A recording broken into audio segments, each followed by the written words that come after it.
Good morning, all my blessed brothers and sisters. How are you today? Boy, I've got a lot going on, but I'm not going to get into that detail because, as I promised, we're going to finish my past life up till now before we start doing every week current. Got a little bit of a sore throat today. Slept with a bit of a stuffy nose, I think, and did too much mouth breathing. Plus, I got real pumped up yesterday, and I think I did a little too much talking on the phone to people. One more thing before I get started. I want to tell you how blessed I am. I have heard from a few people on this site, on this group, that yes, what I'm doing is helping. It helps them. That makes my day. That's what it's here for. So anyway, I'm going to get into, on the next two videos, probably some of my biggest mistakes, errors, sins, whatever you want to call them. I'm not too proud of them. But again, all you can do, ask forgiveness, move on, do better. Lead a blessed life, make amends. They're the two biggest because I hurt two people really bad. Next week's video will be about how I hurt my wife. My wonderful, beautiful, loving, forgiving wife. And we'll get into that next week.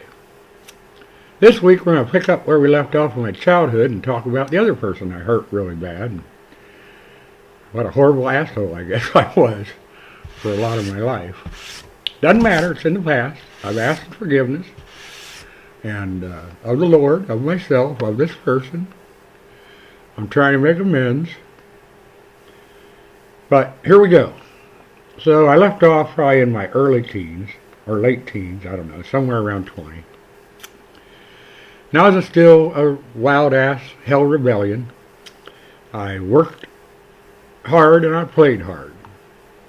And I wasn't afraid of anything. I did it all. Like I said, partying hardy, getting around. Well, one of the things I did during that time frame, I'm going to say it was my early 20s, was I met a black girl, and I started dating her, and I had sexual relationships with her. And then I didn't date her anymore. To my knowledge, she was going on and dating other people. And she contacted me at one point and said that we were having a baby together. And I basically was in denial. I was like, no way, you did this with somebody else, whatever. Ended up taking me to court for child support. Back then they didn't have DNA tests and all that stuff, so nothing got run that way. But I ended up paying child support for a few years. I forget how many. And then the child support stopped. I got a notice that I no longer had to pay child support. At the time, that was just more justification for my denial that it wasn't me, it wasn't mine. So I went on the rest of my life and never really had any contact, never tried. Then about 6 years ago, she reached out, and her name is Kanita. She's 43 years old now. Oh my God.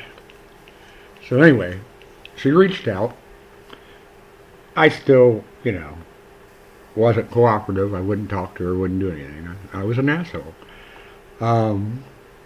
She got hold of my kids, my two daughters. They got together with her. She flew down to Florida, met with them. My daughters confronted me about it, asked me to reach out and talk to her, which I did talk to her on the phone, but I was pretty much still an asshole. I said, I don't know what you want from me. I don't have money. Don't have anything to give you. It's been this many years. I can't know how I can be a dad to you at this point. Even if I am your father, I'm not even sure you are my father. I don't remember everything I said, but I was an asshole. So, I don't know what started or when it started. I guess my closest with the Lord and wanting forgiveness with everybody. Recently, sometime in the last couple months, I reached out to her, and now I have pretty much constant communication with her. But this poor, I say girl, she's a woman now, this poor woman went through almost 43 years of her life wondering, is this guy really my dad? I think he is. And I think I am too now. My kids said, oh my God, Dad, she looks like you. Whatever. And talking to her, she has some of the same traits I had. Some good, some not so good, I guess. I don't know. But, I forget where I was headed with this, but other than say, this poor girl went through her whole life just wondering, what's up with this guy? Is he a racist? Is he just an asshole? What's his thing? And obviously I'm not a racist. I dated her mother, and I never have been a racist. I don't have anything against anybody. I don't understand some certain lifestyles, but I accept it for what it is, and again, it's not our place to judge. God made that very clear. We're to love all our brothers and sisters. So, I'm in the process right now of making amends and including her in things. And I don't talk to her daily just because I got so much stuff going on, but I try to talk to her at least a few times a week every week, as long as I can talk. I know I have something going on. And she's forgiven me, I believe.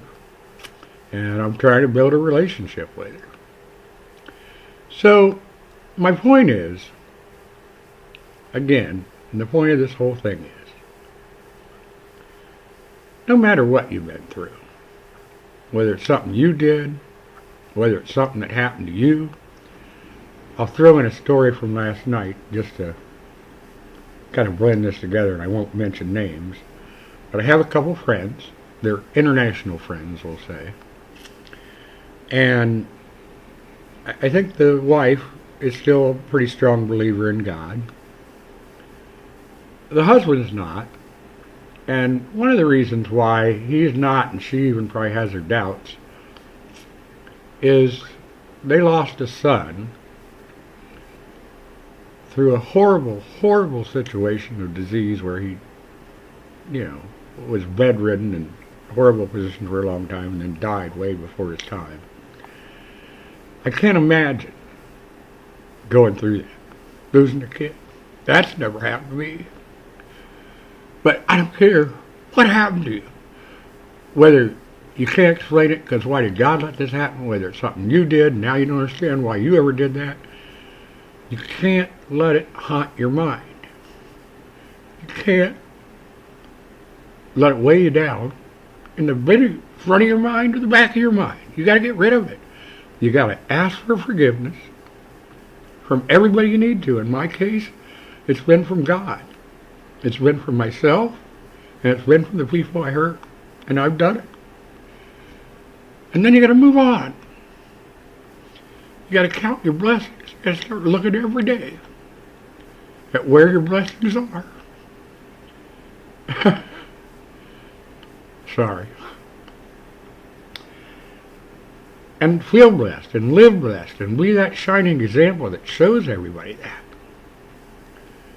I get to talking about things like this and get to talking to God and praying. I do that a lot. Try to talk to Him every day, all day long. And sometimes I get to crying. And some of my family that might be around while I'm doing this, you might be asking yourself this too. Well, he's so blessed and feeling so blessed, why is he crying? I don't know. I can't explain it other than it's really not tears of sadness. I think it's tears of joy. I think it's a cleansing thing. It's a come to Jesus moment, whatever you want to call it, where you weep for joy, you weep for your blessings, you weep that you've been able to come through this and have this close relationship still, whether it be with Kenita, whether it be with God. And I just hope somewhere in there this all helps somebody else.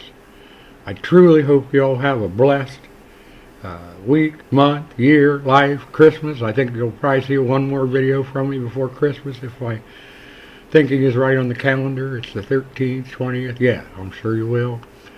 That'll be another doozy. I'll have those two out of the way. Anyway, you guys have a great day and great life, great week, month. We'll talk to you soon. Love y'all. Got any comments? Be sure to share them and let me know. Thank you very much.